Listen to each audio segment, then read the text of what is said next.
Bible కావాలా free. దేవుడు మీ ఇద్దరిని జీవిస్తున్నారు. మీకు ఇష్టం ఉంటేనే రోజు 20 సిగరెట్లు తాగేటోని, రోజు 2 వేలు పెట్టి మందు తాగేటోని.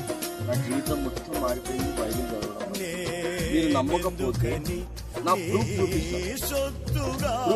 చూపిస్తేనే కదా అందరు నమ్మేది. ఇప్పుడు ప్రూఫ్ చూడకుండా నేను చెప్పాను అనుకో అబద్ధం అయిపోతుంది. నేను ప్రూఫ్ మరి చూపిస్తాను. ఎందుకంటున్నా అంటే యేసు ప్రభు నా జీవితాన్ని మార్చిండు. పోయిన సంవత్సరము నేను ఇదే క్రిస్మస్ సీజన్ లో మందు సిగరెట్లు తాగేటోని. ఈసారి బైబిల్ పట్టుకొని ప్రతి ఒక్కరికి పంచుతున్నాను దేవుని వల్ల. అన్న ఈ భూమి ఎవరికి శాశ్వతం కాదన్నా, అందరం చచ్చిపోవాల్సిందే. కానీ చచ్చిపోయిన తర్వాత ఏడికి పోతున్నాం అది మనకు ముఖ్యం అన్న. నిజం చెప్తున్నా చూడు, ఒక్క నిమిషం ముందు ఏం జరుగుతుందో ఎవరికైనా తెలుసు అన్న. నేను మీ అంత ఏజ్ వాడిని అన్న, నా ఏజ్ కూడా 26 అంతే. కానీ నేను ఇప్పుడు దేవుని మాటలు చెప్తున్నా అంటే నా జీవితం మీద నాకు తెలిసిపోయింది.